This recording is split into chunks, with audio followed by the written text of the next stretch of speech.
விரைமை நாங்கள் வரவேற்கிறோம் அப்பா. புதிய நாளுக்காய் மக்கள் நாங்கள் நன்றி செலுத்துகிறோம். ஏசாயா 54வது அதிகாரம் 10வது வசனம். மலைகள் விலகினாலும் பர்வதங்கள் நிலை பெயர்ந்தாலும் என் கிருபை உன்னை விட்டு விலகாமலும் என் சமாதானத்தின் உடன்படிக்கை நிலை பெயராமலும் இருக்கும் என்று உண்மையில் மனதுருகிற கர்த்தர் சொல்கிறார்.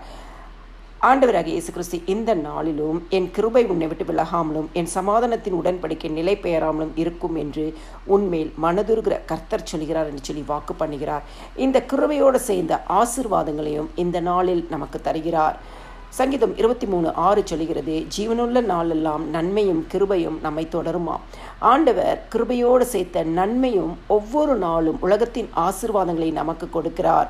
சங்கீதம் 25:10 சொல்கிறது, அவருடைய பாதையெல்லாம் கிருபையும் சத்தியமானவைகள். வசனம்தான் சத்தியம். ஆண்டவர் அந்த வசனத்தின் வெளிப்பாடை ஒவ்வொரு நாளும் நமக்கு கொடுக்கிறார். ரோமர் 11வது அதிகாரம் 29வது வசனம் சொல்கிறது, தேவனுடைய கிருபை வரங்களும் அவர்களை அழைத்த அழைப்பும் மாறாதவைகள். ஆண்டவர் கிருபை வரங்களை நமக்கு தருகிறார். ஆவிக்குரிய ஆசீர்வாதங்களை நமக்கு தருகிறார். கிருபையை விட்டு விளக்காத தேவன். அவர் நம்மை உலகத்தின் ஆசீர்வாதத்தினாலும் வசனத்தின் ஆசீர்வாதத்தினாலும் வரங்களின் ஆசீர்வாதத்தினாலும் நம்மளை நிரப்புகிறார்.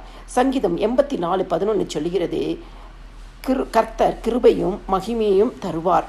ஆண்டவர் நம்மளை கனப்படுத்துகிற தேவன், உயர்த்துகிற தேவன். அவருடைய கிருபையும் மகிமையும் தந்து நம்மளை ஆசீர்வதிக்கிற தேவன்.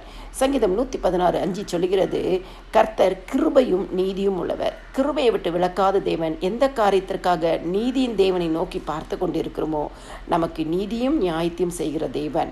இந்த நாளிலும் ஆண்டவராகிய இயேசு கிறிஸ்து இந்த வார்த்தைகளை விசுவாசிப்போம்.